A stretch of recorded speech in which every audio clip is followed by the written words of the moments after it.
Hello everyone, আজকের GK ক্লাসে সবাইকে সুস্বাগতম। আমরা হচ্ছে হালকেনস্টাইন পরিবারের পক্ষ থেকে মেডিকেল এডমিশনের যে জিকে অংশ নিয়ে আজকে আলোচনা করব। আমি তোমাদের সাথে আছি মেহেদি সাঈদ, এমবিবিএস ফাইনাল ইয়ার। আমরা মেডিকেল এডমিশনের যে জিকে পোর্শনটুকু আছে এটাকে এমনভাবে পড়ার চেষ্টা করব যেন তোমার কোনো জিকে নিয়ে যেন কোনো প্রেশার ফিল করা না লাগে, এবং তুমি যেন খুব ফ্লেক্সিবলভাবে যেন জিকে পার্টটা শেষ করতে পারো। আর তার চেয়েও বড় কথা হচ্ছে মেডিকেল অ্যাডমিশনের জিকের জন্য যে বরাদ্দকৃত যে 10 মার্ক, এই 10 মার্কের জন্য যদি তুমি অনেক বেশি সময় দিয়ে ফেলো, এটা কিন্তু একটা তোমার জন্য কিন্তু উঠতে হবে না। দ্যাটস ওয়াই আমরা হচ্ছে এই জিকে পার্টটা হচ্ছে এমনভাবে পড়বো যেন ক্লাসের পড়া ক্লাসেই শেষ হয়ে যায় এবং খুব ইজিলি হচ্ছে যেন আমরা সবাই পড়াগুলোকে মনে রেখে দিতে পারি। তাহলে দেখতেই পাচ্ছ আজকের ক্লাসের টপিকের নাম হচ্ছে প্রাচীন বাংলার ইতিহাস। প্রাচীন বাংলার ইতিহাস লিটারেলি তুমি যখন সাধারণ জ্ঞান বইটা খুলবা, খুললে তুমি হচ্ছে ফার্স্ট অফ অল কিছুক্ষণ হচ্ছে কনফিউজ হয়ে যাবে যে হচ্ছে এখানে কোন থেকে কোথায় গেছে, হ্যাঁ, রিলেট করতে পারবে না, পর্যায়ক্রমে রিলেট করতে পারবে না। সুতরাং আমি আজকে প্রাচীন বাংলার ইতিহাসের এই ক্লাসটা খুবই খুবই ফ্লেক্সিবল করার চেষ্টা করবো যেন তোমরা এক ক্লাসে বুঝে যাবে ইনশাল্লাহ। প্রথমে আসো, আমাদের টপিকের শুরুতে আমরা এখানে দেখতে পাচ্ছি যে লেখা আছে বাঙালি জাতির উদ্ভব। বাঙালি জাতির কিভাবে উদ্ভব হয়েছে দেখি আসো। দেখো এখানে আমরা মার্ক করছি বাঙালি জাতির উদ্ভবের মধ্যে। দেখো যে সমগ্র বাঙালি জাতিকে মোটা দাগে অর্থাৎ ব্রড হেডিং আমরা দুইটা ভাগে ভাগ করি। নাম্বার 1 হচ্ছে প্রাক আর্য বা আর্য পূর্ব জাতিগোষ্ঠী কিংবা অনার্য নরগোষ্ঠী। আরেকটা ভাগ হচ্ছে আর্য নরগোষ্ঠী। তাহলে আমরা দুই ভাগে ভাগ করছি না? তাহলে আমাদেরকে যদি বলা হয় যে সমগ্র বাঙালি জাতিকে কই ভাগে ভাগ করা হয়, এর আনসার হবে দুই ভাগে। হ্যাঁ, সাথে সাথে বলো। নাম্বার 1 হচ্ছে কি? অনার্য। দেন আসছে হচ্ছে কারা? আর্য। এখন এই অনার্যর মধ্যে আবার 4টা ভাগে ভাগ আছে। হ্যাঁ, অনার্যের মধ্যে আবার 4টা ভাগে ভাগ আছে। 1 নম্বরে হচ্ছে নেগ্রিটু, 2 নম্বরে হচ্ছে অস্ট্রিক, 3 নম্বর হচ্ছে দ্রাবিড, আর 4 নম্বর হচ্ছে বুটচিনীয়। এরা পর্যায়ক্রমিক আসছে, অর্থাৎ প্রথমে হচ্ছে কারা আসছে? নেগ্রিটু আসছে, সেকেন্ড হচ্ছে অস্ট্রিক আসছে, তাদের সমসাময়িক সময়ে হচ্ছে আসছে দ্রাবিড, দেন হচ্ছে ফোর্থ বা চতুর্থ বারের আসছে হচ্ছে কি? বুটচিনীয়। দেন হচ্ছে আর্যদের আবির্ভাব হয়েছে। ক্লিয়ার কিনা কনসেপ্ট? তাহলে প্রথমে হচ্ছে কি? অনার্য, দেন হচ্ছে কি? আর্য। এই অনার্যের মধ্যে আবার 4টা ক্যাটাগরি করছি: নেগ্রিটু, অস্ট্রিক, দ্রাবিড এন্ড হচ্ছে বুটচিনীয়। আচ্ছা, নেক্সট। আচ্ছা দেখো, আমরা যে বললাম যে প্রাক আর্য নরগোষ্ঠী বা অনার্য কয়টা তাইলে বলছি বলো? নেগ্রিটু, অস্ট্রিক, দ্রাবিড এন্ড বুটচিনীয়। বুটচিনীয়কে আবার আমরা অনেক বইয়ে মঙ্গোলীয় বলে থাকি। তাহলে আমরা কি পাইলাম বলো? নেগ্রিটু, অস্ট্রিক, দ্রাবিড এন্ড হচ্ছে কি? বুটচিনীয়। এই দেখো এখানে হচ্ছে অস্ট্রিকদের কিছু ছবি, দ্রাবিডের কিছু ছবি এখানে দেওয়া আছে।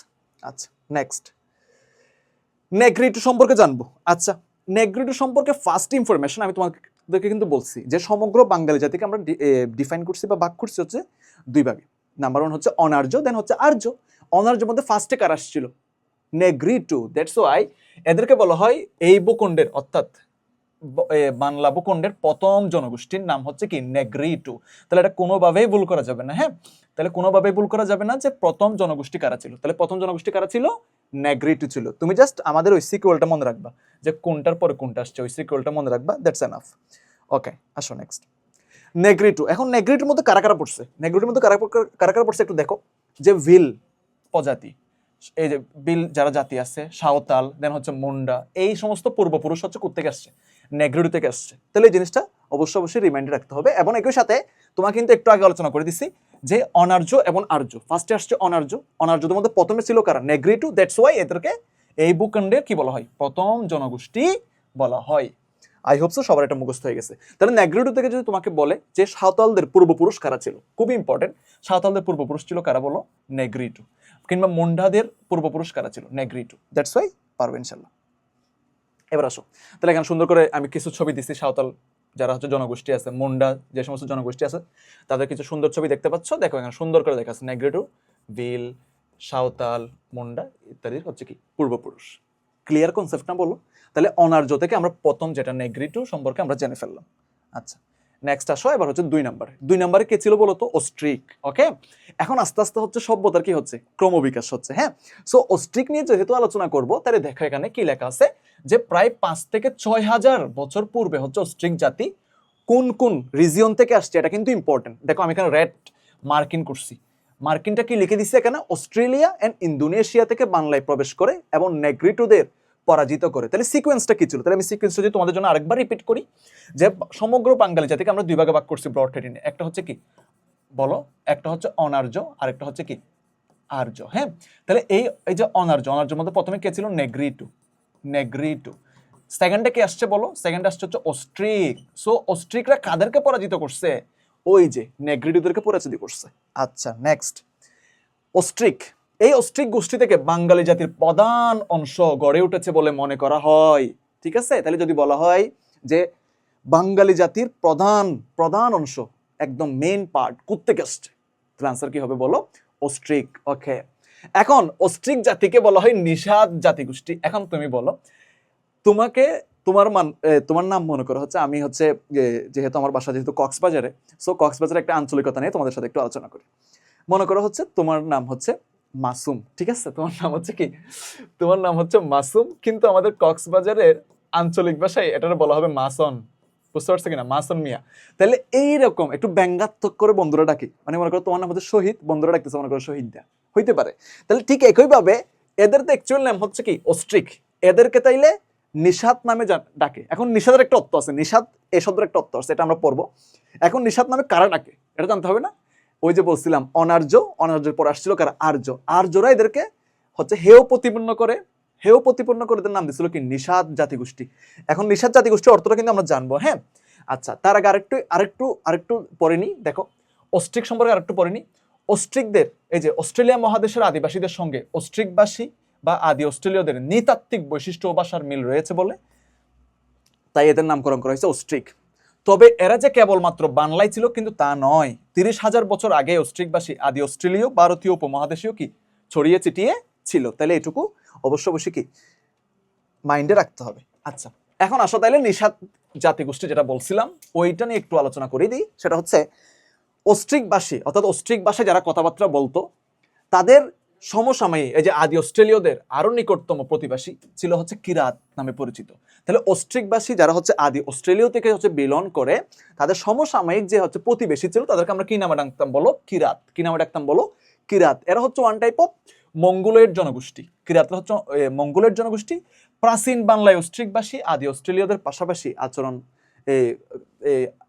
আরণ্যচারী জীবনযাপন করতো। আরণ্য মানে কি? ওই যে বন জঙ্গলে ঘুরে বেড়াইতো আর কি, ওয়ান টাইপ অফ। ওকে, তাহলে এবং অস্ট্রিক ও কিরাতদের অনেকটা ঘৃণাসূচক ভাবে নিষাদ বলে অভিহিত করা হয়েছিল। আচ্ছা, তাহলে আমি বলছিলাম কিন্তু ব্যঙ্গাত্মক ভাবে রাখছে। নিষাদ নামটা কিন্তু এমনি এমনি বলে নাই, কিভাবে বলছে? ওই যে ব্যঙ্গাত্মক সুরে বলছে। হ্যাঁ, ওই যে মাসুম থেকে মাসন, শহীদ থেকে শহীদ দেয়, এরকম একটা ব্যঙ্গাত্মক ভাবে বলে না? সো এরকম ব্যঙ্গাত্মক ভাবে বলছিল নিষাদ। আচ্ছা, নেক্সট আসি তাইলে। এখন তোমার কথা, মানে তোমাকে জানতে হবে যে নিষাদ শব্দের অর্থটা কি। নিষাদ শব্দের অর্থগুলো দেখো, এখানে কি লিখে দিছি আমি? চণ্ডাল, বেদ, জেলে। এখন চণ্ডাল মানে কি? চণ্ডাল মানে হচ্ছে তোমার মনে করো হচ্ছে কেমন, আমি তোমাকে একটু বুঝাই, যে হচ্ছে পাষাণ টাইপের। চণ্ডাল মানে হচ্ছে পাষাণ টাইপের, যার মনে হচ্ছে কোনো মায়া দয়া নাই। ঠিক আছে কিনা? ওইরকম মানুষগুলোরও বলা হয় হচ্ছে চণ্ডাল। আচ্ছা, ঠিক আছে, তাহলে নিষাদের অর্থ তুমি জেনে গেলে। আচ্ছা, তাহলে আমরা যে প্রাচীন বাংলার ইতিহাসের যে ফার্স্ট টপিকটা আলোচনা করতেছি, বাঙালি জাতির উদ্ভব কিভাবে হয়েছে, তাহলে শুরুর দিকে পাইছে কি? অনার্য দিকে আসছে কারা? আর্য। তাহলে আমরা এখন অনার্যের মধ্যে প্রথমে ছিল কি? নেগ্রিটো, দেন ছিল হচ্ছে কি? অস্ট্রিক। তাহলে নেগ্রিটো অস্ট্রিক আমরা হচ্ছে আলোচনা করে ফেলছি। আচ্ছা, আলোচনা করতেছি এবার অস্ট্রিকরা হচ্ছে কিসের প্রবর্তক বা কি সৃষ্টি করছে? তারা হচ্ছে গ্রামীণ সভ্যতা সৃষ্টি করছে। তাহলে অস্ট্রিকরা হচ্ছে কি? গ্রামীণ সভ্যতার স্রষ্টা। আচ্ছা, ঠিক আছে, তাহলে এটা এইটুকু জানলেই এনাফ। এখন বলো, তুমি নিজেই বলো, গ্রামীণ সভ্যতার যদি স্রষ্টা হয়, গ্রামের মানুষজন কি করে বলো তো? মনে করো হচ্ছে যারা হচ্ছে জেলে আছে তারা হচ্ছে মাছ শিকার করে, কিংবা হচ্ছে বন জঙ্গল থেকে হচ্ছে পশু পাখি শিকার করে। সো এরকম হচ্ছে যেগুলো হচ্ছে আমাদের গ্রামীণ জনগোষ্ঠীর সাথে যে সমস্ত বৈশিষ্ট্যগুলো মিল সম্পন্ন দেখবা, সবগুলো হচ্ছে আমরা কাদের কাছ থেকে পাইছি বলো? অস্ট্রিক থেকে পাইছি, ঠিক আছে কিনা?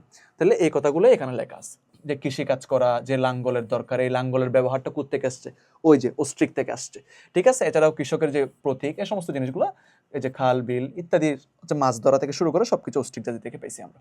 এবার আসো নেক্সট, নেক্সট কোনটা ছিল বলো? অনার্যের মধ্যে প্রথমে ছিল নেগ্রিটু, দেন ছিল অস্ট্রিক, দেন ছিল কি দ্রাবিড। সো এই দ্রাবিড জনগোষ্ঠী অস্ট্রিকদের সাথে মিশে যায়, অর্থাৎ তারা সমসাময়িক, অস্ট্রিকদের সমসাময়িক বাংলায় আসে। এই জন্য বলা হয় বাংলায় এদেরকে অনুপ্রবেশকারী হিসেবে আমরা কি করি, চিহ্নিত করি। কিভাবে চিহ্নিত করি বলো? অনুপ্রবেশকারী হিসেবে চিহ্নিত করি। আচ্ছা নেক্সট, এবার আসো, নগর সভ্যতার স্রষ্টা হচ্ছে দ্রাবিড়রা। নগর সভ্যতার স্রষ্টা হচ্ছে কি? দ্রাবিড়রা। তাহলে এখন দেখো একটু উন্নত হয়েছে। প্রথমে ছিল নেগ্রিটু, দেন হচ্ছে অস্ট্রিক। অস্ট্রিকটা হচ্ছে কি? গ্রামীণ সভ্যতার প্রবর্তক। অস্ট্রিক থেকে নেক্সট কার আসছে? দ্রাবিড়। তারা হচ্ছে কি করছে বলতো? এই যে নগর সভ্যতার স্রষ্টা। আচ্ছা, প্রাচীন বাংলায় অস্ট্রিক ভাষী ও আদি অস্ট্রেলিয়ানদের অবদান গ্রামীণ সভ্যতায়, তেমনি প্রাচীন বাংলায় দ্রাবিড়দের অবদান ছিল কোথায়? নগর সভ্যতায়। তাহলে এইটুকু তোমাদের পারা লাগবে ইনশাল্লাহ। ওকে, তাহলে বলো বলো তাহলে নগর সভ্যতার স্রষ্টা কারা ছিল বলো? দ্রাবিড়রা। ঠিক আছে, ইনশাল্লাহ এইটুকু তুমি পারবা। যে কারণে যে এই দ্রাবিড়রা হচ্ছে অনেক বেশি সাংগঠনিক ছিল, যে কারণে নগরকে কেন্দ্র করে দ্রাবিড় সভ্যতা গড়ে উঠেছিল। আসলে মিশর থেকে ভূমধ্যসাগরীয় অবধি দ্রাবিড় বাসী জনগোষ্ঠী সভ্যতার নগর কেন্দ্রিক উপাদানই বেশি। তাহলে এটা হচ্ছে ভূমধ্যসাগর থেকে হচ্ছে কি করে বিলন করে। ওকে, আচ্ছা ইনশাল্লাহ এগুলো পারবো। ঠিক আছে, তাহলে তোমাকে যদি প্রশ্ন করা হয় নগর সভ্যতার স্রষ্টা কারা, তুমি সঠিক আনসার করবা কি? দ্রাবিড়। ওকে, এখন আসো, বাঙালি তার মরমী যে বাপনা, সেই বাপনাগুলো কাদের কাছ থেকে পাইছে? দ্রাবিড়ের কাছ থেকে পাইছে। অর্থাৎ এরা হচ্ছে এই মাছ ধরা ছাড়াও নদীতে কিংবা সমুদ্রের মুক্তা কিংবা হচ্ছে প্রবল আহরণ করা। বাঙালি সনাতনধর্মী হিন্দু সম্প্রদায়ের মধ্যে দ্রাবিড়দের রয়েছে গভীর প্রভাব। ঠিক আছে, এছাড়াও শিব, বিষ্ণু, শ্রী প্রমুখ দেবদেবীদের প্রাচীন বাংলায় দ্রাবিড় জনগোষ্ঠী দ্বারা কি হইতো? পূজা করতো বা পূজিত হইতো। ঠিক আছে, দ্রাবিড়দের সবচেয়ে বড় অবদান ছিল বাংলা ভাষার ক্ষেত্রে। তাহলে মনে রাখতে হবে দ্রাবিড়দের সবচেয়ে বেশি অবদান ছিল কোথায় বলো?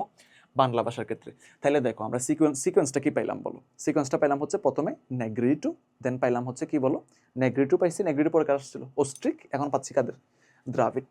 ওকে ফাইন, সহজ পড়াশোনা। এবার দ্রাবিড়দের যেহেতু বাংলা ভাষায় অনেক অবদান আছে, তার মানে বাংলা ভাষার অনেক শব্দ দ্রাবিড় জনগোষ্ঠীর কাছ থেকে পাইছি আমরা। লাইক যেমন এখানে অনু, অনল, কাল, কলা, অর্ক, অলস, এই যে খাল বিল ময়ূর, এই সমস্ত শব্দগুলা দ্রাবিড় ভাষা থেকে পাইছি। ওকে, আচ্ছা নেক্সট, এবার আসো নেক্সট আমাদের যে জনগোষ্ঠীর নাম আসছে সেটার নাম হচ্ছে কি? সেটার নাম কি লেখা আছে দেখো তো এখানে? বুটচিনীয় বা মঙ্গোলীয়। বুটচিনীয় বা কি? মঙ্গোলীয়। ঠিক আছে, এখানে কারা কারা আছে?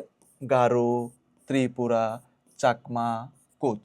তাহলে তোমাকে যদি প্রশ্ন করা হয় যে গারো, ত্রিপুরা, চাকমা, কোচ এদের পূর্বপুরুষ কারা, তাহলে তুমি কি বলবে? মঙ্গোলীয় বা বুটচিনীয়। নেক্সট, এক নজরে তাহলে আমি তোমাকে এবার পুরোটা ক্লিয়ার করে দিচ্ছি এক নজরে। বাঙালি জাতি প্রধানত দুই ভাগে ভাগ করছে, একটা প্রাক আর্য বা অনার্য। প্রাক আর্য বা কি? অনার্য। ঠিক আছে, প্রাক আর্য বা অনার্য। আরেকটাকে ভাগ করছি কি? আর্য। এই অনার্যকে আবার আমরা কিভাবে ভাগ করছি? প্রথমে নেগ্রিটু, দেন হচ্ছে অস্ট্রিক, দেন হচ্ছে দ্রাবিড়, দেন হচ্ছে কি? মঙ্গোলীয়। নেগ্রিটু, অস্ট্রিক থেকে মূলত বাঙালি জাতির প্রধান অংশ উঠে আসছে। এরা হচ্ছে কিসের প্রবক্তা ছিল বলো? গ্রামীণ সভ্যতার প্রবক্তা ছিল। আর দ্রাবিড় ছিল কিসের প্রবক্তা বলো? নগর সভ্যতার প্রবক্তা ছিল। হ্যাঁ, নগর সভ্যতার প্রবক্তা ছিল। আর বুটচিনীয় থেকে আসছে ওই যে চাকমা, এই যে একটু আগে দেখেছিলাম আমি। হ্যাঁ, চাকমা, ত্রিপুরা, গারো, কোচ ইত্যাদি জনগোষ্ঠী আসছে। তাহলে এগুলো পারা যাবে ইনশাল্লাহ। এবার আর্য জনগোষ্ঠী শোনো, এতক্ষণ যাবত ছিল কারা? এতক্ষণ যাবত আমরা যেগুলো পড়ে আসছি সবগুলো কাদেরকে নিয়ে পড়ছি? অনার্যদেরকে নিয়ে পড়ছি। এখন বাংলায় আসছে কারা? আর্যরা আসছে। যখনই আর্যরা আসছে তখন হচ্ছে মারপিট শুরু হয়ে গেছে, ক্ল্যাশ শুরু হয়ে গেছে। ঠিক আছে, তাহলে আর্য জনগোষ্ঠীর এবার আবির্ভাব হয়েছে। তাহলে আর্য জনগোষ্ঠী কিভাবে আবির্ভাব হইলো দেখি আসলে। খ্রিস্টপূর্ব 1500 অব্দে আফগানিস্তানের খাইবার গিরিপথ দিয়ে ককেশীয় অঞ্চলের শ্বেতকায় আর্যগণ। তাহলে এতক্ষণ যাবত আমরা যে নেগ্রিটো পড়ছি, নেগ্রিটোতে কালার কেমন ছিল? মনে করো আমার মতো বলতে পারো যে শ্যামলা মানুষ বা কালো। ঠিক আছে, অনেকে আবার হচ্ছে ফর্সা বলে, অনেকে কালো বলে, যাই হোক সমস্যা নাই, মানে বুঝতে তো পারতেছো নেগ্রিটো নাম দিয়ে। তাহলে আর আর্যরা কেমন ছিল? ফর্সা, সাদা, শ্বেতকায়। ঠিক আছে, এরা কোত্থেকে আসছিল? ককেশীয় অঞ্চল থেকে আসছিল, ইউরাল পর্বত যেগুলা, সেখান থেকে আসছিল আসলে। তাহলে এখানে আফগানিস্তানের এই খাইবার পর্বত থাকার কারণে হচ্ছে খাইবার যে গিরিপথ, এই গিরিপথ অতিক্রম করে বঙ্গে আসাটা একটু টাফ ছিল। এই টাফ কাজটা প্রথম হচ্ছে সাকসেসফুলি ফিনিশ করছে হচ্ছে কারা? আর্যরা, এই যে খাইবার গিরিপথ, কারণ এই খাইবার গিরিপথে তোমার হচ্ছে সব ধরনের মানে তুমি হচ্ছে বরফ বরফ থেকে শুরু করে তোমার হচ্ছে দুর্যোগপূর্ণ আবহাওয়া থেকে শুরু করে দস্যু থেকে শুরু করে বা ডাকাত থেকে শুরু করে মানে মানব সৃষ্ট এবং প্রাকৃতিক উভয় ধরনের হচ্ছে বিপর্যয় এই খাইবার গিরিপথে ছিল। তাই এই খাইবার গিরিপথ অতিক্রম করা একটা টাফ বিষয়। তো এটা খাইবার গিরিপথ কোথায়? আফগানিস্তানে। ওকে, আচ্ছা, তাহলে এটা এটা এটা হচ্ছে অতিক্রম করে ফার্স্ট শ্বেতকায় আর্যগণ কি করছে? বঙ্গ ভূখণ্ডে আগমন করছে। ওকে, আচ্ছা, নেক্সট। এবার আসো আর্য। এতক্ষণ যাবত আমরা অনার্য সম্পর্কে পড়ছি, এবার পড়তেছি কাকে নিয়ে? আর্যদেরকে নিয়ে। আচ্ছা, আর্যদের ব্যাপারে তুমি কি কি জানবা? ব্রড হেডিংয়ে যদি বলি আমি 4টা জিনিস জানতে হবে। নাম্বার 1, এদের ভাষা কি ছিল? এরা ল্যাটিন ভাষায় কথা বলতো, হিব্রু ভাষায় কথা বলতো এবং জার্মান ভাষায় কথা বলতো। এদের আদি নিবাস কোথায় ছিল? ইউরোপের ইউরাল পর্বতের দক্ষিণের তৃণভূমি এলাকায়। ধর্ম কি ছিল? সনাতন ধর্ম বা হিন্দু ধর্ম। আর ধর্মগ্রন্থ কি ছিল? বেদ। তাহলে এই 4টা জিনিস ক্লিয়ার হয়ে গেছে না? ব্রড হেডিংয়ে পারবো ইনশাল্লাহ। আচ্ছা, নেক্সট আসো আর্য জনগোষ্ঠী।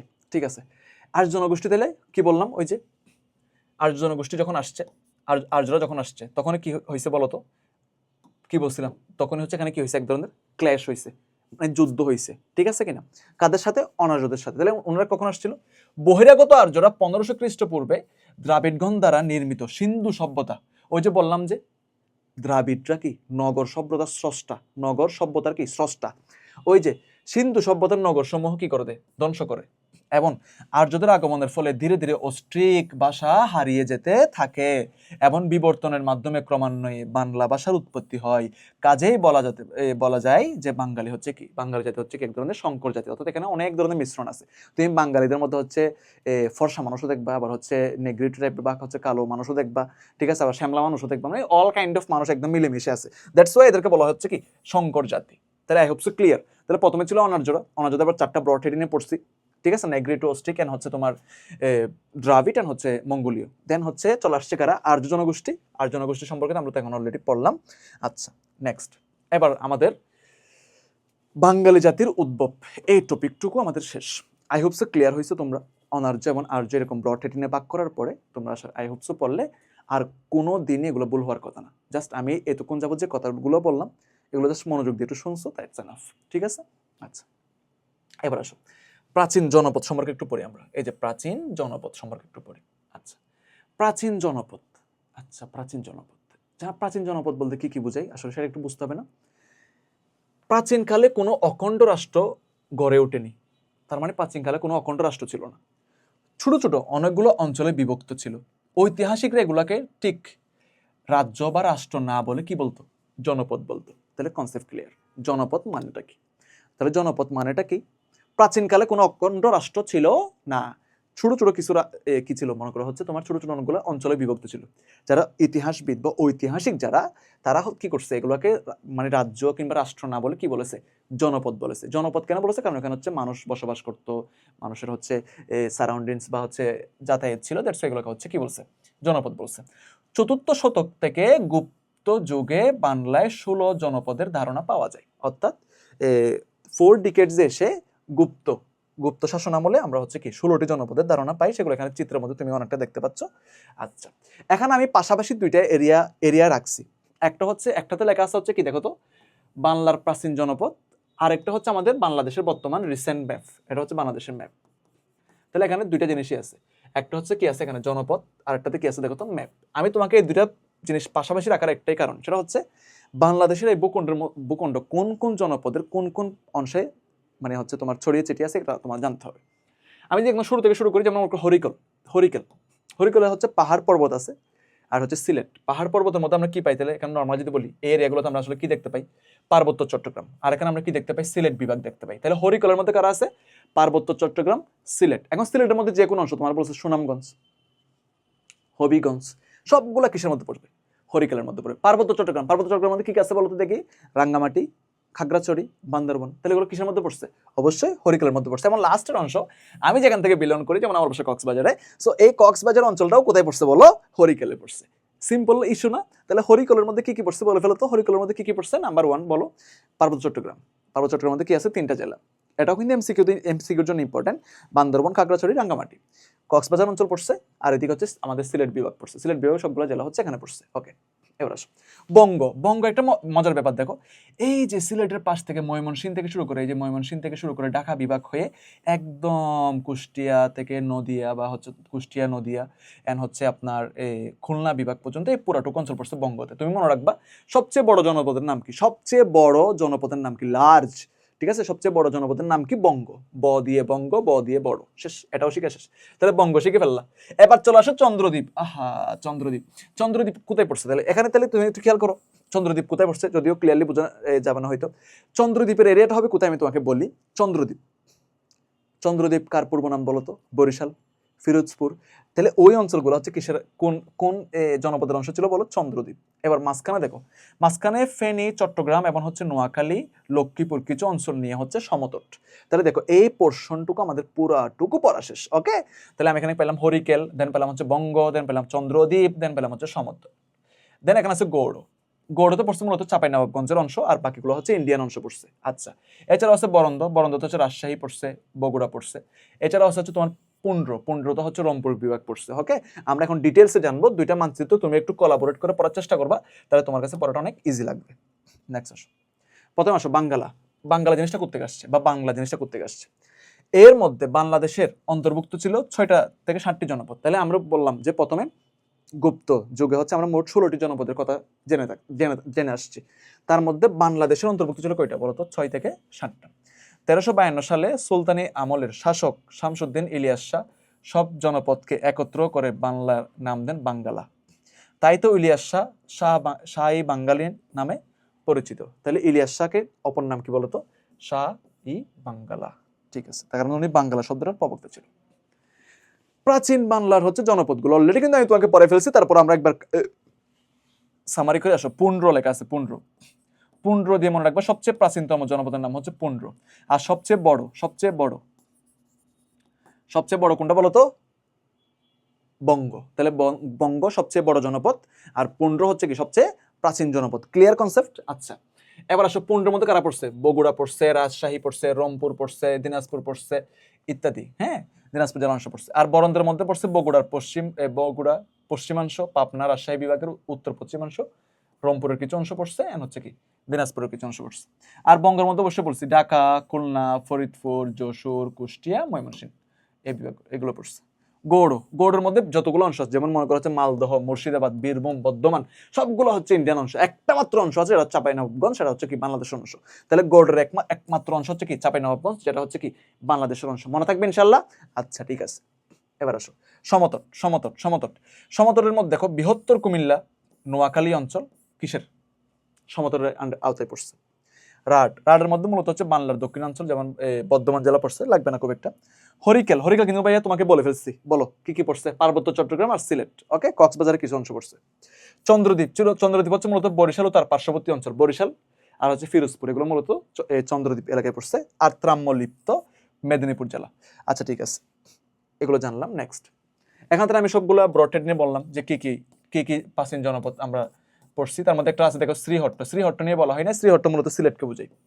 তাহলে তুমি বলো যে ভাইয়া হরিকেলও বললেন সিলেট, আবার শ্রীহট্ট বলতেছেন। আসলে শ্রীহট্ট হচ্ছে তোমার সিলেটের আদি নাম বা পূর্ব নাম। ঠিক আছে, আচ্ছা নেক্সট। এবার আমরা একটা জনপদ একদম ব্রড হেডিনে পড়বো। তাহলে ফার্স্ট জনপদের নাম কি দেখতে পাচ্ছ এখানে? বঙ্গ। বঙ্গ কোথায়?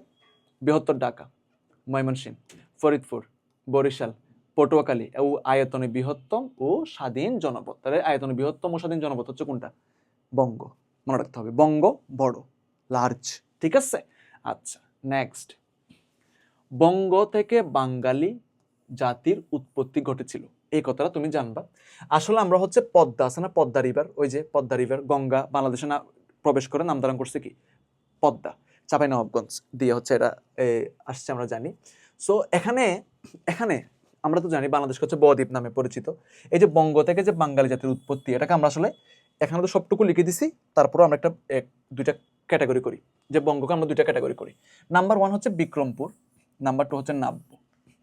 বিক্রমপুর পদ্মার উত্তর পাড়ের এলাকা, লাইক মুন্সিগঞ্জ, ঢাকা, ময়মনসিংহ, নারায়ণগঞ্জ, এই স্থানগুলো নিয়ে হচ্ছে তোমার কি বিক্রমপুর। আর নাব্য যেটা, সেটা হচ্ছে পদ্মার দক্ষিণের অঞ্চল, যেমন ফরিদপুর, বরিশাল, পটুয়াখালী অঞ্চল। রাজধানী ছিল কোথায়? বরিশাল, যা রাজা তৈলকন চন্দ্রের নাম অনুসারে কি করা হয়, চন্দ্রদ্বীপ নামে নামকরণ করা হয়। মনে থাকবে ইনশাল্লাহ। তাহলে এই যে বঙ্গকে আমরা দুইটা ব্রড হেডিনে ভাগ করে ফেললাম। বঙ্গ ও বাঙালি জাতির পরিচয় অর্থাৎ বঙ্গ শব্দটার উল্লেখ করা হয় প্রথম কোথায়? এটা কিন্তু আমাদের বিসিএস এর কোয়েশ্চেন ছিল, প্লাস মেডিকেলের জন্য হেভি ইম্পর্টেন্ট, 5 স্টার ইম্পর্টেন্ট বলতে পারো। ঐতরীয় আরণ্য গ্রন্থে হচ্ছে বঙ্গ শব্দের প্রথম উল্লেখ পাওয়া যায়। তোমার মনে এখন প্রশ্ন আসতে পারে, এই বঙ্গ শব্দটা আমি আর কোথায় কোথায় দেখতে পাই বা আর কোথায় কোথায় উল্লেখ পাইছি? এটা আসো, গঙ্গা ও ভাগীরথী নদীর মাঝখানের অঞ্চলকে বঙ্গ নামে কি এরা প্রমাণিত। তাহলে গঙ্গা ও ভাগীরথীর মাঝখানের অঞ্চলকে আমরা কি নামে পরিচিত? বঙ্গ নামে পরিচিত। এছাড়াও একাদশ শতকের শেষ দিকে পাল বংশের শেষ পর্যায়ে বঙ্গকে দুই ভাগে ভাগ করা হয়, একটা নাম হচ্ছে উত্তর, একটা নাম হচ্ছে কি দক্ষিণ। ঠিক আছে, কখন বলো? পাল বংশের শেষ দিকে। আচ্ছা, নেক্সট, বঙ্গ নামটা আরো কোথায় উল্লেখ পাওয়া গেছে? দেখো, মহাকবি কালিদাসের যে গ্রন্থ, সেই গ্রন্থেও কি পাওয়া গেছে? বঙ্গ নামের উল্লেখ পাওয়া গেছে। এছাড়াও বর্তমান বাংলাদেশের পূর্ব ও দক্ষিণ পূর্ব দিকে বাস করা বঙ্গ নামের এক জাতি হতে বঙ্গ নামের উদ্ভব করা হয়েছে বলে ধারণা করা হয়। তাহলে আমি তোমাকে একদম বঙ্গের ফুল সিকোয়েন্স বলে ফেললাম। কি কি সিকোয়েন্স বললাম বাচ্চা? একটু রিপিট করে ফেলি। দেখো এদিকে, একটু দেখো এদিকে। প্রথমে হচ্ছে আমরা কি প্রথম পাইছিলাম কোথায়? ঐতরীয় আরণ্য গ্রন্থে বঙ্গ শব্দটা পাইছি। দেন আর কোথায় পাইছি বলো? গঙ্গা ও ভাগীরথী নদীর মাঝখানের অঞ্চলকে আমরা বঙ্গ নামে চিনছি। দেন কই পাইছি বলো? একাদশ শতকের শেষ দিকে পাল বংশের শেষ পর্যায়ে বঙ্গকে আবার দুই ভাগে ভাগ করা হয়, উত্তর আর হচ্ছে দক্ষিণ। মহাকবি কালিদাসের গ্রন্থে হচ্ছে আমরা বঙ্গ নামের উল্লেখ পেয়েছি। দেন কোথায় পেয়েছি দেখো? বর্তমান বাংলাদেশের পূর্ব ও দক্ষিণ পূর্ব দিকে বাস করা বঙ্গ নামের এক জাতি থেকে বঙ্গ নামের উদ্ভব। এছাড়াও এই যে দেখো এখানে লেখা আছে, এই যে মহাভারতের বর্ণনায় আমরা হচ্ছে বঙ্গ নাম অর্থাৎ বঙ্গ অঞ্চলে পুন্ড্র, ত্রাম্যলিপি ও শুক্রের সংলগ্ন পাইছি। আচ্ছা, নেক্সট, এবার আমরা তো বঙ্গ সম্পর্কে অনেক ডিটেলসে জানলাম। ঠিক আছে, বঙ্গ হচ্ছে কি সবচেয়ে বড় জনপদ। মুখস্থ হয়ে গেছে না? বলো, শুনতে শুনতে মুখস্থ হয়ে যাবে। লিটারেলি তুমি জাস্ট জিকে নিয়ে কোনো পেশা নিবে না, আমাদের ক্লাসগুলো করো, একটু মনোযোগ সহকারে ক্লাসটা করবা। যে কথাগুলো বলি সেগুলো একটু শুনবা।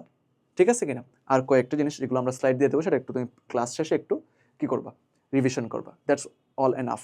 ওকে, আচ্ছা, এখানে কি লেখা আছে দেখো, চন্দ্রদ্বীপ হচ্ছে বঙ্গের অন্তর্ভুক্ত একটা দ্বীপ। এখানে কারা কারা পড়ছে তোমাকে একটু আগে বলছে কিন্তু, হ্যাঁ, ফিরোজপুর, পটুয়াখালী, বাগেরহাট, খুলনা, গোপালগঞ্জ, এগুলো সবগুলো কিসের আওতায় পড়ছে?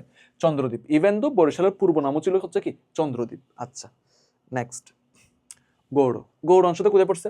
মালদহ, মুর্শিদাবাদ, বীরভূম, বর্ধমান, নদিয়া, চাঁপাইনবাবগঞ্জ ও গৌড়ের প্রথম ধারণা পাওয়া যায় পানিনির গ্রন্থে। রাজধানী কর্ণসুবর্ণ, মুর্শিদাবাদ, আর দ্বিতীয় স্বাধীন রাজ্য হিসেবে গৌড় পরিচিতি লাভ করে। এইটুকু পড়বা। তাহলে তোমাকে যদি প্রশ্ন করা হয় গৌড়ের একমাত্র অংশ যেটা বাংলাদেশের, সেটার নাম কি বলতো? সেটার নাম হচ্ছে চাঁপাইনবাবগঞ্জ। কি নাম বলো? চাঁপাইনবাবগঞ্জ। আচ্ছা, ঠিক আছে। তাহলে গৌড় কৃষি ও শিল্প জাতের দ্রব্যের উল্লেখ করা হয়। কৌটিল্যের হচ্ছে কি অস্ত্রশাস্ত্রে। এছাড়াও হচ্ছে বিলাস বসনের পরিচয় পাওয়া যায় বাৎসনায়ন গ্রন্থে।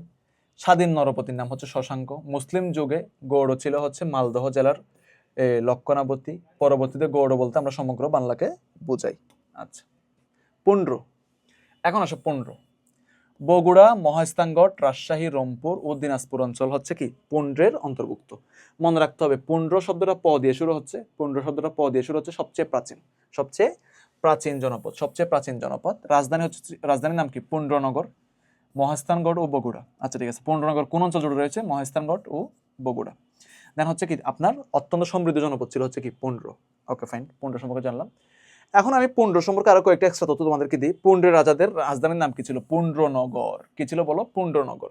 আচ্ছা, আর এর পরবর্তীকালে এর নামকরণ করা হয়েছে কি মহাস্থানগড়। আর মহাস্থানগড় কোথায় অবস্থিত বলে ফেলো, একটু আগে বলছি। মহাস্থানগড় কোথায় অবস্থিত? বগুড়াতে অবস্থিত। বাস, শিখা হয়ে গেল। এইটুকু জানলে এনাফ। বগুড়া হতে প্রায় 7 মাইল দূরে মহাস্থানগড় প্রাচীন পুণ্ড্রবর্ধন নগরীর ধ্বংসাবশেষ বলে পণ্ডিতেরা অনুমান করেন। প্রাচীন সভ্যতার নির্দেশনের দিক দিয়ে পুন্ড্র হচ্ছে প্রাচীন বাংলা সবচেয়ে সমৃদ্ধ জনপদ। পুন্ড্রই হচ্ছে কি প্রাচীন বাংলা সবচেয়ে সমৃদ্ধ জনপদ। মনে থাকবে ইনশাল্লাহ। আচ্ছা, ঠিক আছে। আসো, এবার হচ্ছে আরেকটা পড়ি, সেটার নাম হচ্ছে তোমার রাঢ়ের থেকে একটা কথা শুনবা, সেটা হচ্ছে মানে একটা কথা মনে রাখবা মূলত, সেটা হচ্ছে এটা কোন অঞ্চল? পশ্চিমবঙ্গের বর্ধমান। আর হচ্ছে রাজধানী কি? কুটিবর্ষ। এগুলো তুমি পারবা। আরেক নাম হচ্ছে শুকনো, এটা বললেও হয় না বললেও হয়। সমতট, ইয়েস, সমতটটা ইম্পর্টেন্ট, কারণ এখান থেকে বিসিএস কোয়েশ্চেন হয়েছে, মেডিকেল কোয়েশ্চেন হয়েছে। সমতটের অন্তর্ভুক্ত কারা কারা ছিল দেখি, বলো মনে আছে কিনা? ওই যে বৃহত্তর কুমিল্লা বলছিলাম, নোয়াখালী বলছিলাম, এছাড়াও ত্রিপুরার কিছু অঞ্চল, ঠিক আছে কিনা? কিসের মধ্যে পড়ছে? সমতট এরিয়ার মধ্যে পড়ছে। এবং রাজধানী হচ্ছে কুমিল্লা থেকে 12 মাইল দূরে পশ্চিমে বড় কামতা, যেটা হচ্ছে রোহিতগাড়ি নামে আমরা অলরেডি চিনে থাকি আর কি, ঠিক আছে। এবার আসে হরিকেল। হরিকেলের মধ্যে কারা পড়ছে? পার্বত্য সিলেট, পার্বত্য চট্টগ্রাম এবং হচ্ছে চট্টগ্রাম। পার্বত্য সিলেট, হবিগঞ্জ, তারপরে সুনামগঞ্জ এগুলো পড়ছে। এছাড়াও হচ্ছে তোমার পার্বত্য চট্টগ্রামের অঞ্চল। পার্বত্য চট্টগ্রামের কয়টা জিনিস পড়ছে? 3টা। নাম্বার 1 কি পড়ছে বলো তো? বান্দরবান। বান্দরবান পড়ছে। দেন কি পড়ছে বলো? রাঙ্গামাটি পড়ছে। রাঙ্গামাটি পড়ছে। আচ্ছা, দেন কি পড়ছে বলো? খাগড়াছড়ি পড়ছে। অনেকে কিন্তু আমরা হচ্ছে কি করি, আপনার এইচএসসি লাইফে কিন্তু হচ্ছে জিকেটা ওইরকম ইম্পর্টেন্স দিয়ে পড়া হয় না, ঠিক আছে। 95% স্টুডেন্ট কিন্তু মেডিকেল অ্যাডমিশনে এসে কিন্তু হচ্ছে জিকেটা পড়ে, কিন্তু জিকেটা পড়তে গিয়ে হচ্ছে বেশিরভাগ টিচার হচ্ছে তাদেরকে সাজেশন দেয়, ভাই মুখস্থ করো মুখস্থ করো, একটা বই দ্বারা দিয়ে বলে যে মুখস্থ করো মুখস্থ। আসলে না বুঝে একটা মানুষ কতটুকু বা মুখস্থ করতে পারে। যেমন তোমাকে এগুলো আমি একটু সিকোয়েন্সিয়ালি তোমাকে পড়াই দিচ্ছি, তুমি কিন্তু কোনো বই এরকম সিকোয়েন্স পাবা না। হয়তো বা এখান থেকে কিছু আলোচনা করছো, এখান থেকে কিছু আলোচনা করছে, হ্যাফেজার্ড করে ফেলছে। তোমাকে আমি এখন সিকোয়েন্সিয়ালি পড়াচ্ছি, যার কারণে তোমার হচ্ছে বুঝতে সুবিধা হচ্ছে। এখন তুমি দেখবে যে এই ক্লাসগুলো করার পরে তুমি এমসিকিউ প্র্যাকটিসে যখন তোমাদেরকে নিয়ে যাবো, দেখবে যে তুমি আলটিমেটলি সবগুলোই পারতেছো, ঠিক আছে কিনা? এবং বিসিএস মেডিকেল যাই হোক না কেন তুমি পারতেছো। সমতট হরিকল ভ্রমণ করেন হচ্ছে কে? হিউয়েনসান। কত শতকে? 7ম শতকে। হিউয়েনসানের ব্যাপারটা কিন্তু ইন্টারেস্টিং, এটা কিন্তু আসতেছে সামনে। হ্যাঁ, হিউয়েনসানের ব্যাপারটা আমি বলবো। শ্রীহট্ট, আমি তোমাকে একটা কথা বলছিলাম, শ্রীহট্ট সিলেটকে বলা হতো কি? শ্রীহট্ট। তো সিলেটের পূর্ব নাম ছিল কি? শ্রীহট্ট। সিলেটের পূর্ব নাম কি ছিল বলো? শ্রীহট্ট। আচ্ছা, নেক্সট। এখানে কি লেখা আছে দেখো তো? বরেন্দ্র। রাজশাহী বিভাগের উত্তর পশ্চিমাংশ ও বগুড়ার পশ্চিমাংশ, রংপুরের দিনাজপুরের কিছু অংশ, গঙ্গা করতোয়ার মধ্যবর্তী অঞ্চল পুন্ড্র শক্ত মাটির জনপদ ছিল। এইটুকু তোমাকে জানতে হবে, মাস্ট। এটুকু তোমাকে মাস্ট জানতে হবে, ঠিক আছে। আচ্ছা,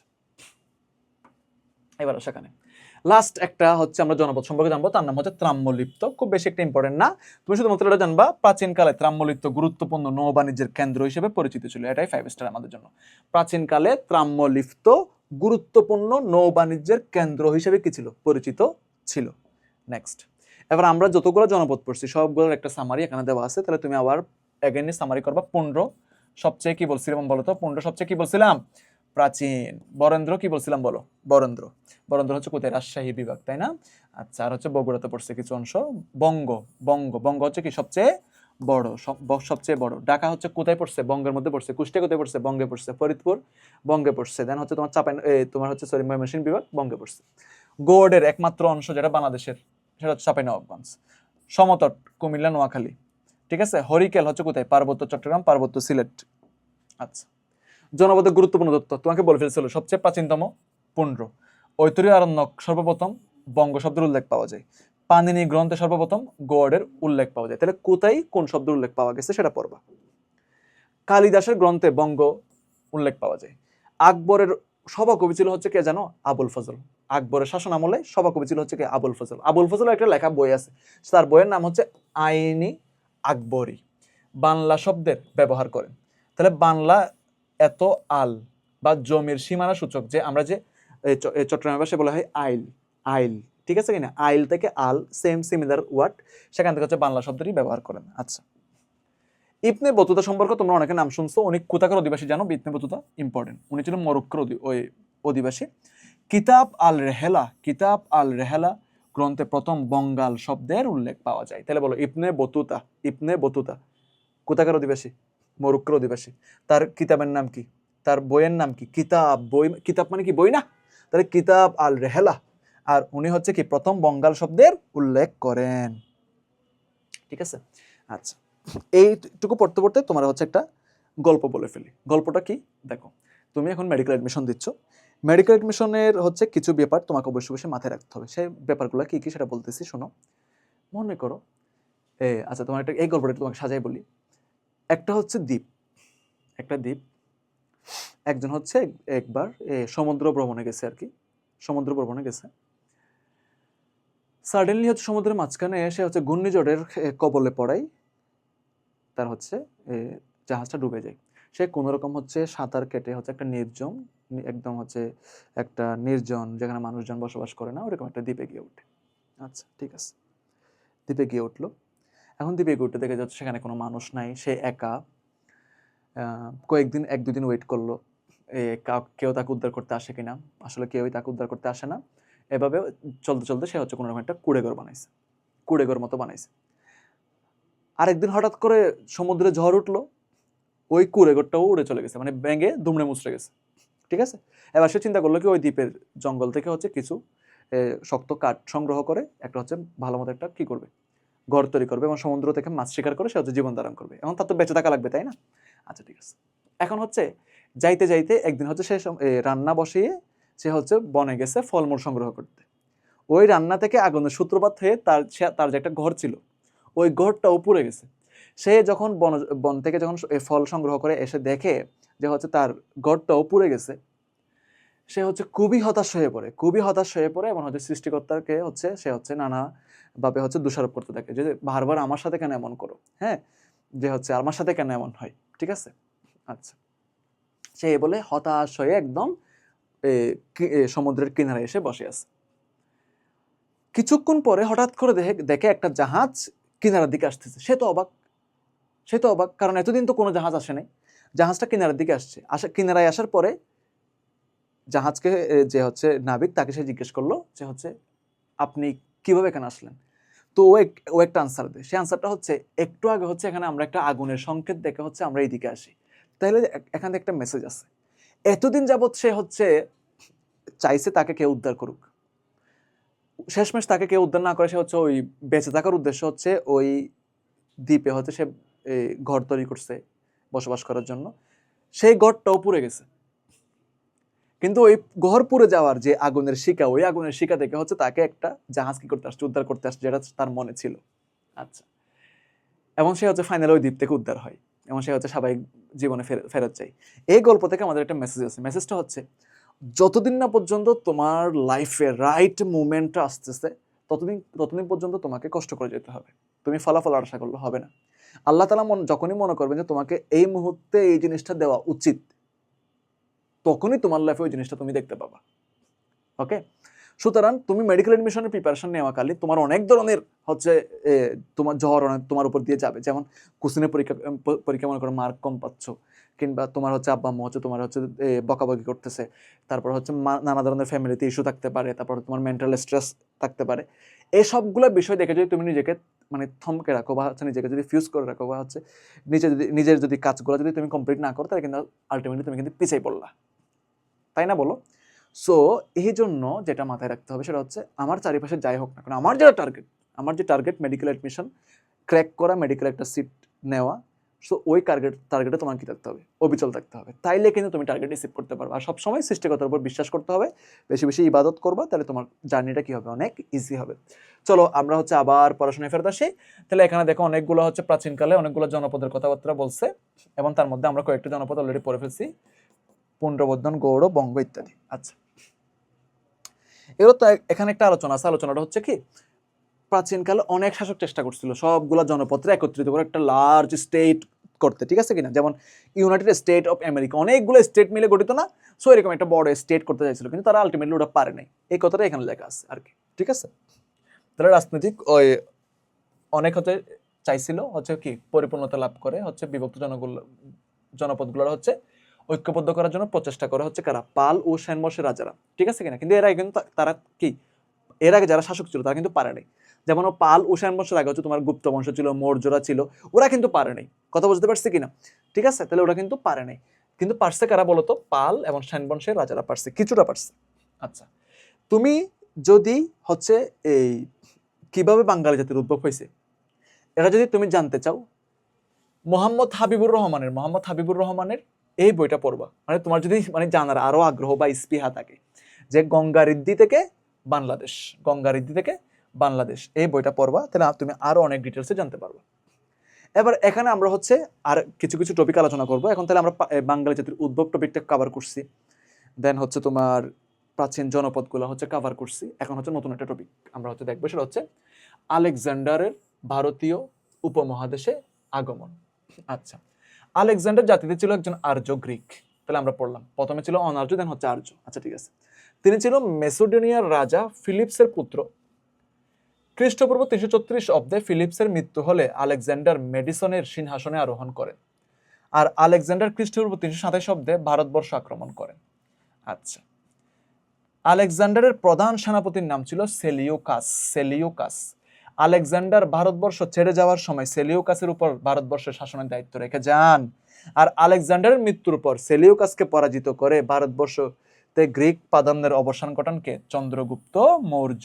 এই যে চন্দ্রগুপ্ত মৌর্য যে সেলিউকাসকে পরাজিত করে কি করছে, যে ভারতবর্ষে গ্রিক প্রাধান্যের অবসান ঘটান কে? চন্দ্রগুপ্ত মৌর্য। ওই ওই অবস্থান থেকে কিন্তু কি মূলত মৌর্য বংশের সূচনা। ঠিক আছে, তাহলে বাংলায় মৌর্য যুগ। এবার আসো, ভারতীয় উপমহাদেশের প্রথম সাম্রাজ্যের নাম হচ্ছে মৌর্য সাম্রাজ্য।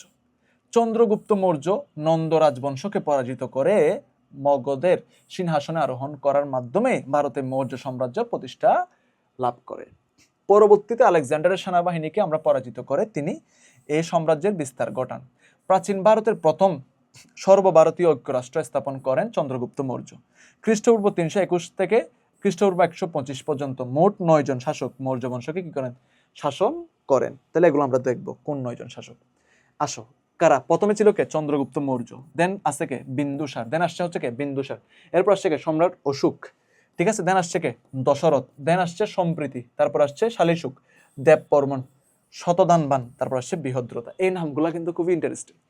এটা হচ্ছে মৌর্য শাসক, মৌর্য শাসক, ঠিক আছে, সিকুয়েন্সিয়াল আসছে আর কি। প্রথমে কে? চন্দ্রগুপ্ত মৌর্য, দেন হচ্ছে বিন্দুসার, সম্রাট অশোক, দশরথ, সম্প্রীতি, শালীশুক, দেববর্মন, শতধানবান, দেন হচ্ছে কি? বৃহদ্রতা। আচ্ছা, বাংলায় মৌর্য যুগ। মৌর্য যুগে এই পুরা স্টেট গুলা সবগুলা কিন্তু একসাথে ছিল, মানে এরা মৌর্য শাসক যারা, তারা এই সবগুলা কান্ট্রিকে একসাথে শাসন করতো। তার মধ্যে কি কি আছে দেখো? ভারত, নেপাল, ভুটান, বাংলাদেশ, শ্রীলঙ্কা, মালদ্বীপ, পাকিস্তান, আফগানিস্তান, এই সবগুলারে কিন্তু কারা শাসন করতো তখন? মৌর্য যুগে যারা শাসকরা ছিল তারা শাসন করত। বাংলায় মৌর্য যুগ দেখো, ভারতীয় উপমহাদেশের পূর্ব দিকে সিন্ধু গাঙ্গের সমতল ভূমিতে অবস্থিত মগধকে কেন্দ্র করে গড়ে ওঠা এই সাম্রাজ্যের রাজধানী ছিল পাটলিপুত্র। তাহলে পাটলিপুত্র হচ্ছে কিসের সাম্রাজ্যের রাজধানী ছিল বলতো? মৌর্য সাম্রাজ্যের রাজধানী ছিল। চন্দ্রগুপ্ত মৌর্য ও বিন্দুসার এই সাম্রাজ্যকে দক্ষিণ ভারতে বিস্তৃত করেন এবং অশোক কলিঙ্গ রাজ্যকে সমগ্র দক্ষিণ ভারতের মৌর্য সাম্রাজ্যের শাসন কি করেন? প্রতিষ্ঠা করেন। মনে থাকবেন ইনশাল্লাহ। আচ্ছা ঠিক আছে, নেক্সট, মৌর্য বংশের গুরুত্বপূর্ণ 3 জন শাসক। নাম্বার 1 কি আছে দেখো তো? চন্দ্রগুপ্ত মৌর্য। তাহলে চন্দ্রগুপ্ত মৌর্য সম্পর্কে তুমি কয়েকটা জিনিস জানবা, যেমন প্রাচীন ভারতের প্রথম সর্বভারতীয় সম্রাট, প্রাচীন ভারত তথা বাংলার প্রথম সম্রাট, মগধের সিংহাসন দখল করেন হচ্ছে নন্দ বংশের উচ্ছেদ করেন। চন্দ্রগুপ্ত মৌর্যের আলেকজান্ডার সেনাপতি ছিল কে? সেলিউকাসকে তিনি পরাজিত করেন এবং উপমহাদেশের হাতে গ্রিকদের বিতাড়িত করেন। একই সাথে তার রাজধানী ছিল হচ্ছে কি? পাটালিপুত্র বা পাটলিপুত্র। আচ্ছা, তাহলে যদি বলা হয় চন্দ্রগুপ্ত মৌর্যের রাজধানীর নাম কি ছিল? বলো পাটলিপুত্র। নেক্সট, বিন্দুসার। বিন্দুসারের ব্যাপারটা ক্লিয়ার করি। তোমাকে যে একটা সিকোয়েন্স পড়াইছি, ওই সিকোয়েন্সের মধ্যে কিন্তু বিন্দুসার ছিল, হ্যাঁ, সেকেন্ডে ছিল বিন্দুসার। চন্দ্রগুপ্ত মৌর্যর স্বেচ্ছা অবসরের পর তার পুত্র বিন্দুসার মাত্র 22 বছর বয়সে সিংহাসন লাভ করেন। তার রাজত্বকালে তক্ষশিলার অধিবাসীরা বিদ্রোহ করেন, যা তিনি দমন করতে কি হন? ব্যর্থ হন। তাহলে চন্দ্রগুপ্তের ছেলে হচ্ছে কে? বিন্দুসার। আচ্ছা, সম্রাট অশোক। সম্রাট অশোকের নাম তোমরা অনেকে শুনছো। উনি ছিল হচ্ছে মৌর্য সাম্রাজ্যের 3য় শাসক। তার সময় ভারতবর্ষ মৌর্য সাম্রাজ্যের দখলে আসে, মানে তিনি পুনরায় আবার দখল করেন। ঠিক আছে, পুণ্ড্রবর্ধন এবং মহাস্থানগড়কে তিনি রাজধানী স্থাপন করেন। তাহলে তোমাকে যদি বলা হয় চন্দ্রগুপ্তের সময় রাজধানী কোনটা ছিল? পাটালিপুত্র। আর সম্রাট অশোকের সময় রাজধানী কি ছিল? মহাস্থানগড় বা পুণ্ড্রবর্ধন। উত্তরাধিকার যুদ্ধে তার ভ্রাতাদের নির্মম হত্যা করার জন্য তিনি সম্রাট অশোককে চণ্ডাশোক উপাধি লাভ করেন। কলিঙ্গ যুদ্ধের ভয়াবহতা দেখে তিনি গ্রহণ করেন কোন ধর্ম? বৌদ্ধ ধর্ম। বৌদ্ধ ধর্মের একজন পৃষ্ঠপোষকও ছিলেন তিনি। এছাড়াও মহাস্থানগড় সম্রাট অশোকের একটি শিলালিপি পাওয়া গেছে মৌর্য যুগের গুপ্তচরদের বলা হয়তো কি? সঞ্চরা। সঞ্চরা সঞ্চরা, এটা জানবো। তাহলে এগুলো হচ্ছে তোমাকে বেসিক আইডিয়া, তোমাকে আমি পড়াই দিচ্ছি, তোমার সুন্দর সুন্দর সুন্দর মুখস্থ হয়ে যাবে এগুলো। এবার আসো চাণক্য। চাণক্য কি? চাণক্য কে ছিলেন সেটা সেই সম্পর্কে জানো। চাণক্যকে ভারতের মেকিয়াভেলি বলা হয়, কারণ উনি রাষ্ট্র অর্থনীতি এবং রাষ্ট্রবিজ্ঞান সম্পর্কে খুব ভালো আইডিয়া দিয়েছিলেন। চাণক্যের ছন্দ নাম ছিল কৌটিল্য, আর তার উপাধি ছিল বিষ্ণুগুপ্ত। তাহলে এটা গুপ্ত বংশকার, একজন হচ্ছে বুদ্ধিজীবী বলতে পারো। তার বিখ্যাত গ্রন্থের নাম হচ্ছে অস্ত্রশাস্ত্র ও চাণক্য নীতি। অস্ত্রশাস্ত্রকে ইংরেজিতে বলা হয় সায়েন্স অফ পলিটিক্স অ্যান্ড অর্থশাস্ত্র, অর্থশাস্ত্রকে সায়েন্স অফ পলিটিক্স বলা হয়। অ্যান্ড অ্যান্ড চন্দ্রগুপ্ত মৌর্য ও বিন্দুসারের প্রধানমন্ত্রী উপদেষ্টা ছিল হচ্ছে কি, তাহলে চন্দ্রগুপ্ত মৌর্য ও বিন্দুসারের প্রধানমন্ত্রী ও উপদেষ্টার নাম হচ্ছে কি চাণক্য। সে একটা বুদ্ধিজীবী মনে করো। তাকে কূটনীতি বা অর্থশাস্ত্রের জনক বলে অভিহিত করা হয়। তক্ষশিলা মহাবিহারের ছাত্র ছিলেন। তক্ষশিলা জায়গাটি বর্তমানে কোথায়? পাকিস্তানের পাঞ্জাবে অবস্থিত। তাহলে তক্ষশিলা একটা জায়গার নাম, কোথায় অবস্থিত বলো? পাকিস্তানের পাঞ্জাবে অবস্থিত। ঠিক আছে, নেক্সট নেক্সট আমরা হচ্ছে একটা জিনিস জানবো, সেটার নাম হচ্ছে কি কলিঙ্গ যুদ্ধ। কলিঙ্গ যুদ্ধ, কলিঙ্গ জায়গাটি বর্তমানে উড়িষ্যা, ভারতের উড়িষ্যা অংশ। কলিঙ্গ যুদ্ধ হয় 260 বা 61 খ্রিস্টপূর্বে। আর 265 সালে এই অঞ্চলটি মৌর্য সম্রাট অশোক কর্তৃক আক্রান্ত হলে সম্রাট অশোক ও রাজা অনন্ত পদ্মনাভনের মাঝে এই যুদ্ধ হয়। এই যুদ্ধে প্রায় 1 লাখ মানুষ নিহত হয়। যুদ্ধে সম্রাট অশোক তার কৃতকর্মের অনুসূচনায় হচ্ছে তিনি কি করেন? বৌদ্ধ ধর্মে দীক্ষা লাভ করেন, অর্থাৎ তিনি বৌদ্ধ ধর্ম গ্রহণ করেন এবং বৌদ্ধ ধর্মের কে রাজধর্ম হিসেবে কি করেন? স্বীকৃতি প্রদান করেন। এরপর হচ্ছে কি হয়? মৌর্য সাম্রাজ্যের কি হয়? পতন হয়। ঠিক আছে, এরপরে মৌর্য সাম্রাজ্যের পতন হয় এবং মৌর্য সাম্রাজ্যের পর আর 3টা সাম্রাজ্য আসে। সেই সাম্রাজ্যগুলো হচ্ছে একটা শুঙ্গ, একটা হচ্ছে কান, একটা হচ্ছে কি কিষান। সো এইগুলা হচ্ছে আমরা পারবো। তাহলে এখন এইটুকু পর্যন্ত আমরা যে ক্লাসটা নিলাম, এইটুকু ক্লাস আই হোপ সো তুমি সবটুকু বুঝতে পারছো। এবং মজার ব্যাপার যেটা, মেডিকেলের যে জিকে, মেডিকেলের যে জিকে, এই জিকেতে যদি তুমি 10 আউট অফ 10 এনশিওর করতে চাও, তাহলে তোমাকে বেশ কিছু জিনিস মাথায় রাখতে হবে। সেই জিনিসগুলো আমি বলে দিচ্ছি, দেখো। নাম্বার 1, মেডিকেলের যে প্রিভিয়াস কোয়েশ্চেনগুলো আছে সেই প্রিভিয়াস কোয়েশ্চেনগুলো পড়ে ফেলবা। বিসিএস এর যে প্রিভিয়াস কোয়েশ্চেনগুলো আছে সেই প্রিভিয়াস কোয়েশ্চেনগুলো পড়ে ফেলবা। ঢাকা ইউনিভার্সিটির হচ্ছে আগে তো ডিআরবি একসাথে ছিল, এখন হচ্ছে ডিআরবি আলাদা আলাদা ছিল, এখন একসাথে হয়ে গেছে। ডিইউ ভি ইউনিটের সাধারণ জ্ঞানের যে প্রশ্নগুলো আছে এগুলো পড়ে ফেলবা। বিশ্বাস করবো না করো, মেডিকেল এডমিশন টেস্টের প্রিভিয়াস বিসিএস এন্ড হচ্ছে ঢাকা ইউনিভার্সিটি বি ইউনিটের প্রশ্নগুলো যদি তুমি সলভ করো, এই 10টার মধ্যে মিনিমাম তোমার 8টা এনশিওর হয়ে যাবে। কথা ক্লিয়ার কিনা ভাই? আর এই কথাটা বেদ বাক্যের মতো মনে রাখবা। আর আমরা ক্লাসে যা পড়াবো, তোমারে ভাইয়া ক্লাসে যা পড়াবে, তোমাদের এই যে মেহেদি ভাইয়া ক্লাসে যা পড়াবে, মেহেদি ভাইয়ের ক্লাসে জাস্ট কথাগুলো একটু জাস্ট গল্প আকারে, মানে তুমি গল্পের মতো শুনবা। কারণ আমি 5 বছর যাবত হচ্ছে মেডিকেল এডমিশন নিয়ে কাজ করতেছি, জিকে পড়াচ্ছি প্রায় 5 বছর। চিন্তা করো তুমি। তাহলে এই জিকে মানে আমার কাছে ওয়ান টাইপে পড়াইতে কি কেমন হয়েছে, মানে এই জিকে হচ্ছে নারী নক্ষত্র কোথায় আছে, কোনটা প্রশ্ন আসে, কিভাবে আসে, এগুলো আমাদের কাছে কোনো ম্যাটারই না। সো তোমাকে আমি জাস্ট এভাবে গল্প আকারে যে পড়ালাম, যেমন আজকে একটা সিকুয়েল পড়ালাম তোমার আমি, সেই বাঙালি জাতির উদ্ভব থেকে আমি একদম মৌর্য বংশ পর্যন্ত চলে আসলাম। সো এই যে একটা সিকুয়েল গল্পের মতো যাচ্ছে যাচ্ছে যাচ্ছে, ইতিহাসটা একটা গল্প, এটাকে ইজিলি তোমার কি করতে হবে? মাথায় নিতে হবে, শিখতে হবে। সো এই গল্প আকারে হচ্ছে তুমি এগুলো পড়ার চেষ্টা করবা। আচ্ছা, লাস্ট বাট নট লিস্ট একটা তোমাদের অ্যাডভাইস, সেটা হচ্ছে আমরা যে হালকেনস্টাইন পরিবার থেকে যে আমরা যে ক্লাসগুলো নিচ্ছি, হালকেনস্টাইন পরিবারের যে সমস্ত টিচাররা ডেডিকেটেডলি তোমাদের জন্য ক্লাসগুলো নেয়, এই ক্লাসগুলো ভাইয়া রেগুলার বেসিসে করার চেষ্টা করবো। অনেকে কোর্স কিনে মানে ঠিক মতো ক্লাসগুলো করে না, কোর্স কিনে রেখে দেয়, তাদের জন্য কিন্তু না, তাদের জন্য কিন্তু হচ্ছে ভালো করা কিন্তু টাফ হয়ে যাবে। ঠিক আছে না? সুতরাং রেগুলার বেসিসে ক্লাসগুলো করে ফেলবে। দরকার তুমি 2x স্পিডে করো, বাট ক্লাসটা একটু করো, কারণ এগুলো শুনতে মুখস্থ হয়ে যায়, শুনতে মুখস্থ হয়ে যায়। আমি একটা জিনিস আজকে অনেকবার রিপিট করছি। সুতরাং এই যে সবগুলো স্লাইড পড়ালাম আমরা, হ্যাঁ, এই যে সবগুলো স্লাইড তোমাদেরকে পড়ালাম, এই সবগুলো স্লাইড কি করে ফেলবা? নিজেরা একবার দেখে ফেলবা। ঠিক আছে কিনা? তাহলে আজকে যে বাংলাদেশ পশ্চিম বাংলার ইতিহাস যে টপিকটা আমরা আলোচনা করলাম, এটা তাহলে আমরা আজকে এই যে পার্ট 1 বলতে পারো, পার্ট 1 কিন্তু সবকিছু কি করলাম আমরা? অল ওকে করে ফেললাম। ঠিক আছে, তাহলে পার্ট 1 অল ওকে করে দিলাম। এখন কাজ হচ্ছে তোমাদের বাসায় বেশি না, জাস্ট 15 থেকে 20 মিনিট এই স্লাইডগুলো একবার রিভিশন দিয়ে দেওয়া, দ্যাটস অল এনাফ। সো এরপরে আশা করি তোমাদের কোনো ধরনের ঘাটতি থাকবে না। তারপর যদি কোনো সমস্যা হয় আমাদেরকে ইনবক্সে বা হচ্ছে কমেন্ট সেকশনে জানাও, আমরা এগুলো হচ্ছে কি করবো, তোমাদের আনসার করে দেওয়ার চেষ্টা করবো। দেখা হবে নেক্সট ক্লাসে। Thank you everyone.